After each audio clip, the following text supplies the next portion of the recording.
Hello, everyone. Welcome to this one-on-one session with thought leaders. Today, we have a very special guest with us. We have with us Mr. Ajith Sowndararajan, who is a design leader, and very excited to have him on board. And we hope that this will be an amazing session for all the design enthusiasts out there. So, Mr. Ajith, if you'd like to just take a minute to introduce the number of things that you've done in the past, it'll be great for all our viewers. Hey, thanks, Shrey. Thanks a lot. Hey, I've not done much. I'm just maybe one of the few folks who took a jump into the UX industry very early on. I had my own fair share of pitfalls and failures before taking this journey. Though I did my master's in focus towards HCI, I was doing back-end coding in Cisco, which I have no clue why I did. Specifically, I had done a lot of programming and things like this. Maybe that's why I got distracted, let's say. But I think after that, that didn't go well. And after that, I chose that, okay, we took HCI for a reason. Let's go along that path. After that, there was no turning back. Broadly, 3 stints. One was at a company called HFI, which is very popular for giving CXA and CUAs across India. So they're like a standard when it comes to giving UX practitioners certificates.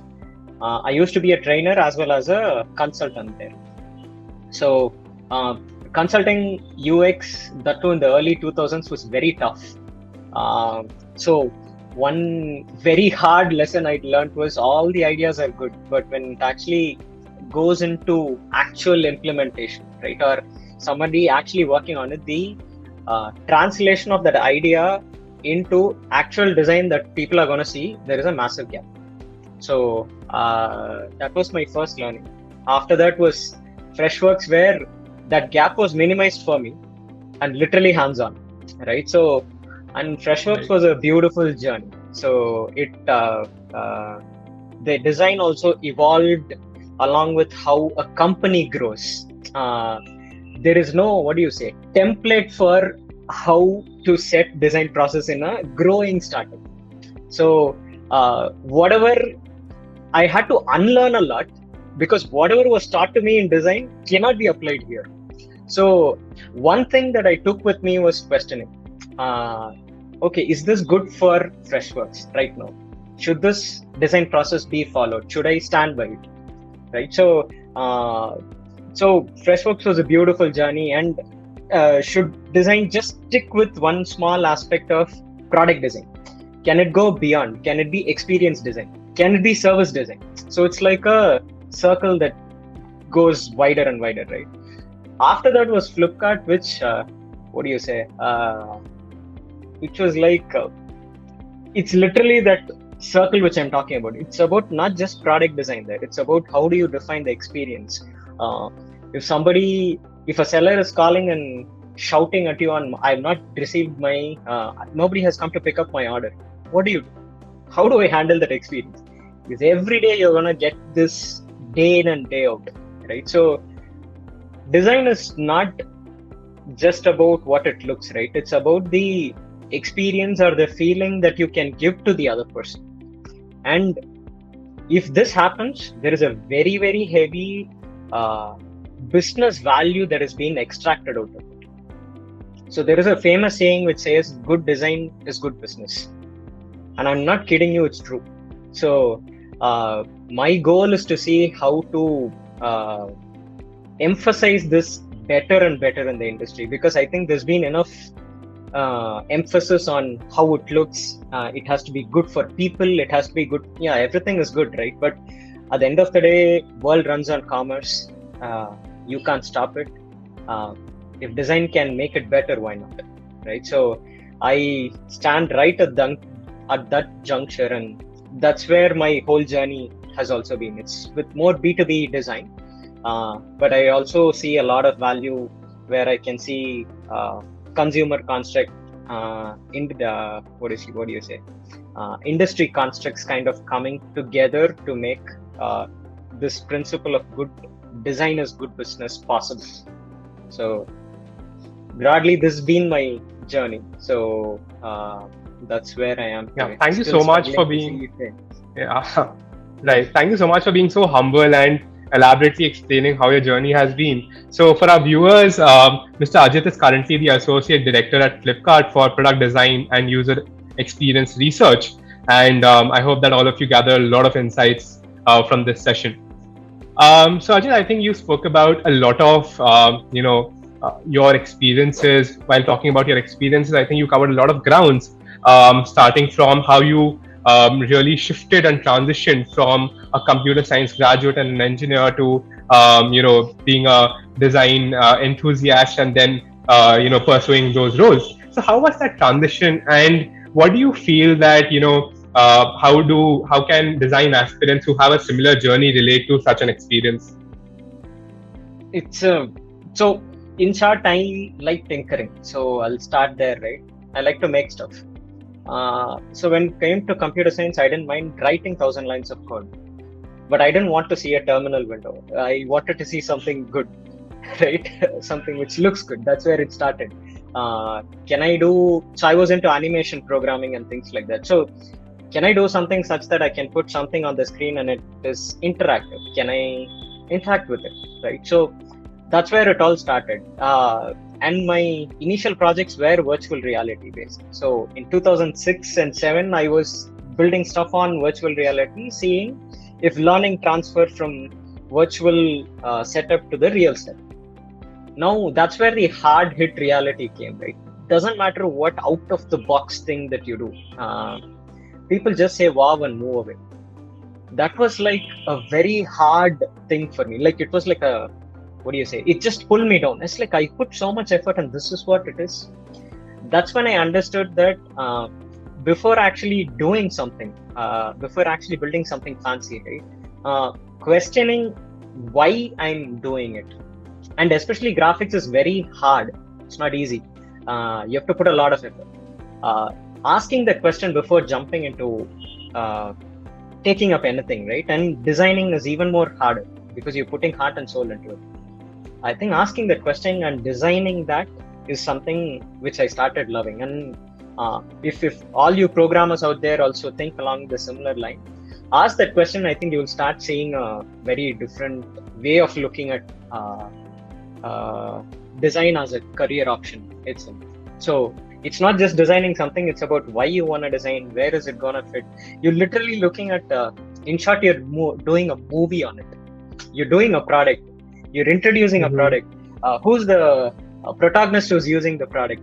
There's so much story around it, right? So look at it that way, and I think you'll start looking at design in a very different way if you're coming from the engineering background. Because you want to put structure to everything. Don't put structure to everything. Look at it as a movie. You will enjoy it. So that was the shift for me into, okay, let me take this path. So that's how I Got it. shifted to design. Got it. Thank you so much. Pretty interesting. And also you make it so much interesting. I'm sure that your love for design also must be so great that you're able to portray that love so well. So how do you think, how easy or tough it is in the industry to shift or transition from, let's say, since you've done so, from an engineering background to design? So the first thing, I do get a lot of profile from engineering background as well. In fact, one thing which I respect is if people have learned to design on their own, I respect that a lot, because you have decided to shift away from the usual path that we've all been literally put into our brains, right? Take engineering. So it's good. It's not bad. Few people like it, few people don't, or few people look at it in a different way. If you've taken that path, for me, that's the first path of deviation to see, okay, let me try something different. Now, that thought process is the seed that a designer needs. Think something different, right? So, and from there, when you start doing, trying stuff, failure is part of design. Don't get married to your design. It's okay if people shout at it. Taking that feedback, that's like taking the feedback on your own creation is very difficult. So taking that feedback, and constantly seeing if I can tinker and make it better, right? So it's okay to not think structurally first. So as engineers, we are tuned to think structurally, like systemic way of thinking, right? Step on the brakes, shift to design. It's okay to start looking at two things. Let me put it this way: you have a canvas, you can think about what you want to put on the canvas. That's art, right? Now, to go there, how can I put my path? That path can be structured. So that's the design process, right? How can I think about the process, right? So for engineers, typically, since your strength is the structured thinking, take a break, don't do structured thinking, zoom out, look at a beautiful picture or look at the beautiful story that you want to put out there. Now, zoom in. Now, when you zoom in, use your structured thought process to how to get there. The second lens you want to put is stop thinking how to make a system work and start thinking how to help the users achieve their goal. I can force fit any system to a user's story or user story, right? If a user wants to do something, I can make an email system work as a ticketing system also. Or I can make a Facebook work as a seller marketplace also. That's okay, right? But think about who's the user, why do they want it, what are their ultimate goals, and then bring your system thinking into place. Don't do the system thinking first and then put the user there. So those are the only two. Zoom out, think about the bigger picture. Second, think about your user. Things will automatically follow. Your structured thinking will automatically help you in the process. So for engineers, that's the best suggestion I can give. Got it. Thank you so much. Pretty fascinating the way you describe it. And so again, that brings me to the next question that, you spoke about, how the exact processes needs to be followed and how the user's problems needs to be dealt with at the end of the day. So can you maybe tell me, some of the typical processes that that you might be following at Freshworks or Flipkart, some typical frameworks maybe? Sure. Broadly, it starts with, no matter what you design, it starts with the user. Whom are you designing for? That's your first question. If development has metrics on performance, sales has metrics on revenue, product has metrics on features and the launches, the metric that a designer has is users. It's period. Designs are done for users, right? And if you don't understand users, then what's the point of design? That's how interlinked they are. So the first thing is understand users. Now, to understand users, that's where user research, empathy, the word empathy is overplayed a lot, but that's where empathy comes in. Get into the shoes of the person and walk their journey to understand what is their everyday problems. If it is a shopping funnel, if you're designing for, let's say, a huge event, so your goal is conversion, right? So a user is coming in with a lot of expectation on, hey, I'm going to get good deals today, right? How will that person feel if the deal expectation is not met on the app, right? So that is where the first frustration starts. And as they go through the journey, the frustration starts increasing, right? Are you in a position to imagine that whole journey? So when somebody says, can you do a day in a life of, right? The day in a life of journey of a user, get into that and try to write the journey completely. Similarly, even in Freshworks as a product, a customer support product, right? What happens for a support agent? It's not all about metrics. The support agent also needs to take a break, right? What would you do? So we did a very small thing on pasting huge posters inside Freshworks near water purifiers and coffee centers. Have you ever wondered when the support agent takes a break, right? So these are kindling empathy in all the other functions as well. So design is about putting that user at the center of all we do before we start it. So the first part is understanding user, which has user research techniques. There are different techniques. There is primary research, there is secondary research. Based on time, choose whichever works for you. After you understand the research, the next block is basically putting up the flows, the typical user flows that the user goes through, right? Based on whatever problem statement, it's the user flow. And once you decide the flow, you work with your stakeholders to understand if they're also on the same page on. If you put something intuitive, most probably they might also understand. If not, take feedback, iterate, and that's an iterative process. And the final thing is the design is out. You can either test the design, then launch, or you can launch the design with instrumentation and measure it as well, so that you go for quicker releases. So the reason why I'm actually making it very simple, because the first part of the user is nothing but a protagonist. The product that you're making is the movie. Mm-hmm. Okay. And the way, the product that you're making is part of the movie, like in the problem. Okay. The whole thing of how this whole user journey goes is the user is having a journey inside the product. So that's the whole movie that you're capturing. Okay. This is the simplest way to put. And typically, for the pace of the company, it will change. So for a smaller startup, you can't boil the ocean and do research. For a bigger startup, it will have money, so you can do research. So you get the idea. So it completely depends on which stage the company is in, and then you choose the processes accordingly. And be open to changing a design process. It's okay. Don't be very stringent on this is the process I'll follow. It is based on the company goals and what the user's goals are also. So it marries both.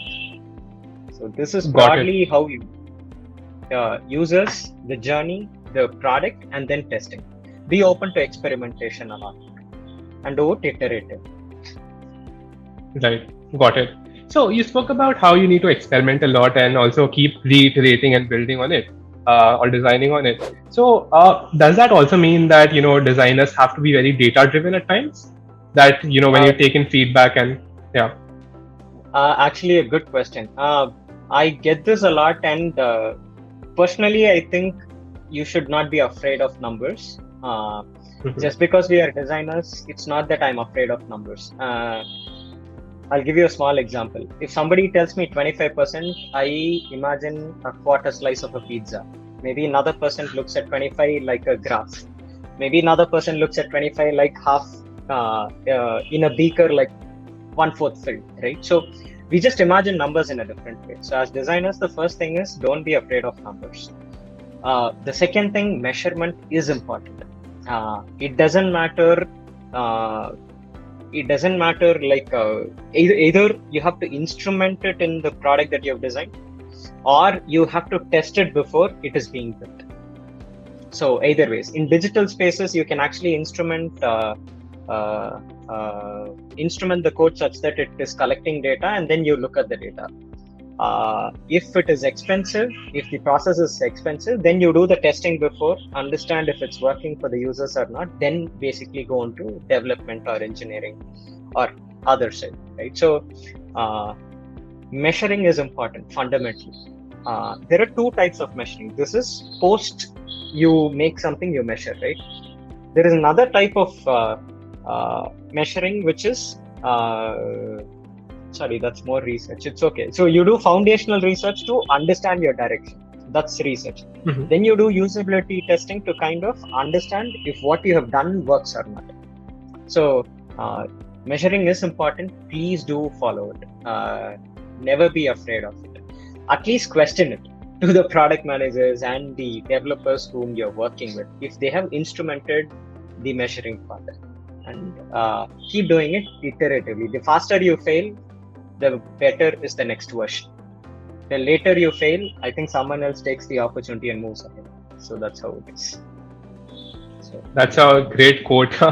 And I think that'll really help all the budding design enthusiasts out there. So you also spoke about how you need to work with product managers at times, ask questions, very important, of course. So as a product designer, do you can you maybe lay some light on how important is it to also know some amount of stakeholder management while you're also collaborating with other teams and other functions? Very important question. This is something I see a lot of designers kind of fighting with as well. Never consider this a fight, right? As a designer, one challenge which I always take up is whom I'm talking to is also a user. So how you consider a user and show empathy and basically build something, do the same thing for the process as well. And a designer has the ability to basically do better facilitation to ensure that all the people in the room can look at the user from the same eyes. And I think that is what the designer should hold. Preferably hold on to the user, their emotions, when they would get frustrated, when the user is going to be delighted, hold on to those. Let the product managers and others worry about the metrics that are going to drive the other aspect of the business, right? So you worry about the user, say how that is going to help the user. Product manager will take that and see how to convert it into business metrics, right? So somebody has to take some role, right? So for a designer, if they be the they fight for the user, that's a good way to kind of bring the point to the table. In that way, any decision that is taken, if you say that to a developer, hey, I understand you're doing this, but this is not going to be the best experience for the user, and because of this, what is going to happen? Take the time to explain. I think any reasonable person is going to understand or accept what's happening, and you will reach a middle ground. So you will see, okay, the best experience is not possible. What is the next best experience, right? So never give up on that. So that's the collaboration that you want to bring to the table. So it's not that I did this design and I'm going to stick to that design. No, it's never going to happen. So maybe what we see as products now that users operate, right? Maybe the original design was very different. It came there after a lot of compromise, right? So collaboration is important. You carry, as a designer, your goal is to carry forward the users, the empathy that you have for the user throughout that journey. So that is the main point that you bring into the collaboration aspect with product managers and other stakeholders. Got it. Cool. So that brings me to the next question. That often while you're designing different products, you also, I think, focus on what target group that you are designing it for. So generally, how do you go about thinking about who are the users exactly, and how do you really differentiate between the different kinds of designs that you might come up with for different segments? Is there a process to it? Is it important or not really? Okay, I'll take a pause. So does this sound pretty similar to other questions as well? Acha, okay, we can skip this if that's fine. Can you just post this question again? Somewhere. So what I was trying to understand is, I was just trying to understand that whether you think about who your users are, and then whether the design process changes according to the profile of the users. Okay. For example, you're going to design differently for Gen Z, differently for millennials, and so on. Fair enough. Right. Okay. That's an interesting question. So I'll take it from an angle of designing for business users. Typically, what happens is when you design products for business, right? They are always crappy interfaces. I don't have to say how crappy some of the bigger companies' apps are, and we are forced to use it. I think at Freshworks we saw it very differently. A support agent who's actually working on tickets daily is also using some of the B2C apps, right? The fancy apps like Swiggy, or they go on Flipkart and order stuff, or they go to Cred to pay. Why are they subjected to bad interfaces? Why can't they have like fancy interactions that these apps can have on those business apps as well? No, nothing is stopping them, right? So this thought process is something that is difficult to make the business counterpart understand. never give up on it. It always works. And I think Freshworks is a fine example of how we've built and designed products, right? So now when you take that cohort and you start telling a story this way, I think people automatically start listening to you.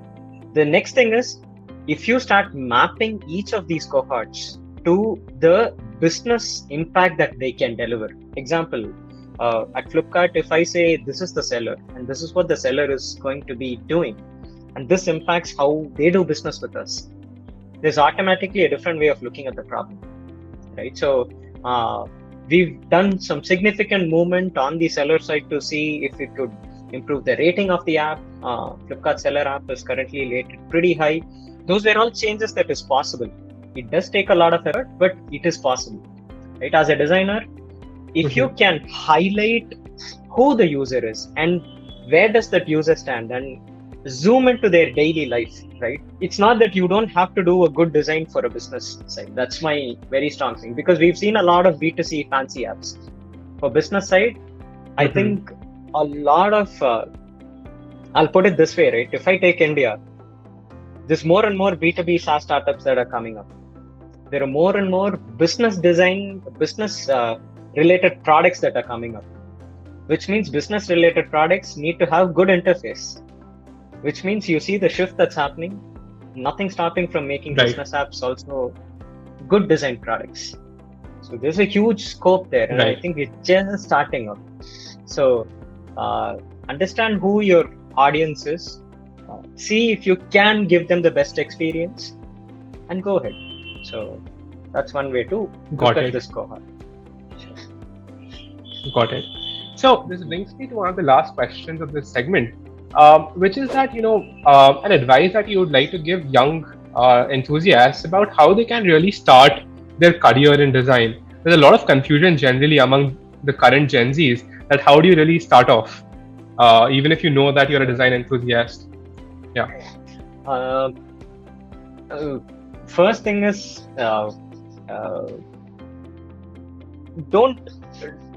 don't keep looking for an opportunity to start working on something. If you think that there is a project that you can, if you see like Spotify is doing something that you don't like, right?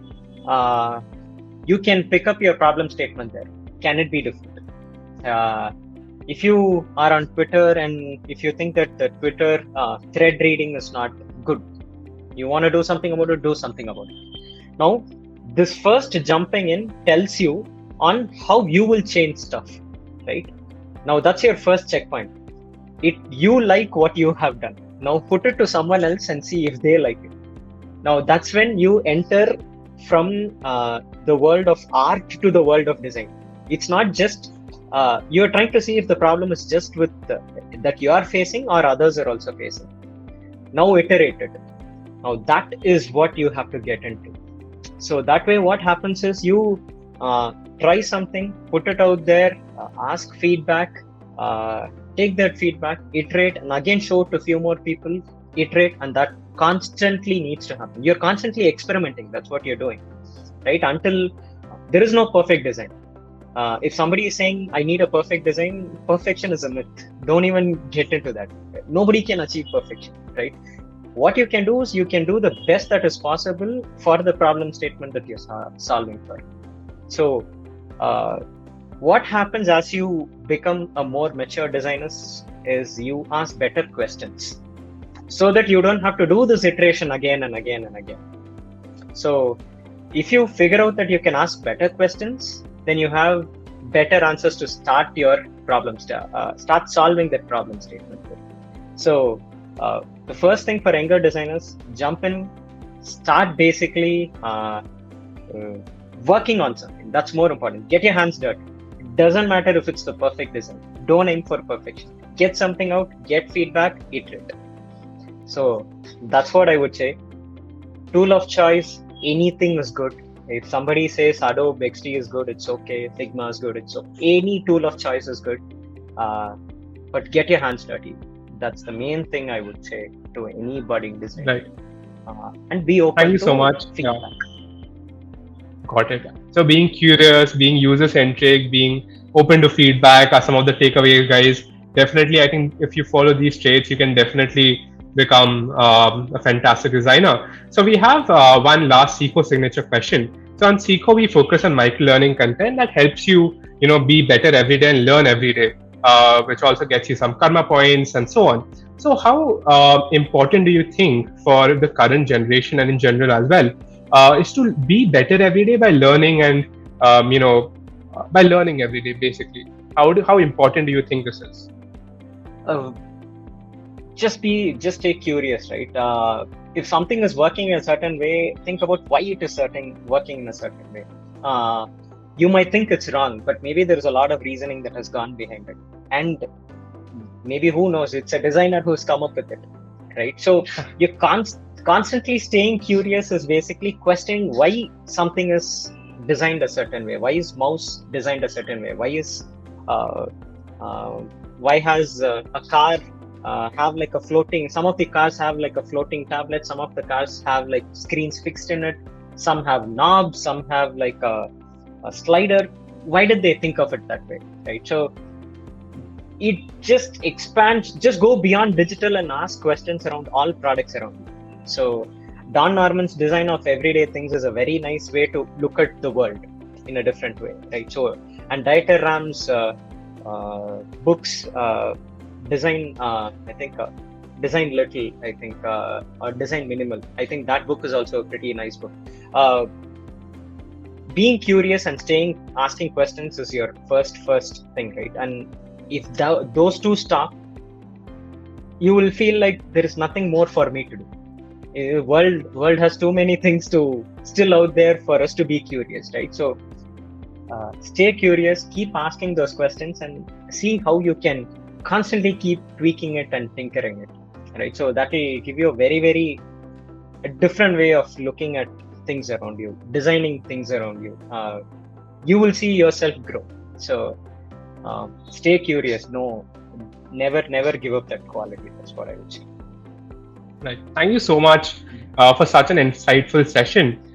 We can move on to our next segment. And before that, just stressing upon one thing that you mentioned about asking questions. So at Seekho, we also have a special feature where you can ask such questions and industry mentors answer it by 1-minute videos. So do check it out, guys. You can always be much more curious and ask these questions and get answers from industry experts. So Mr. Ajith, if you don't mind, we can move on to the rapid fire segment, which is supposed to be a very fun segment.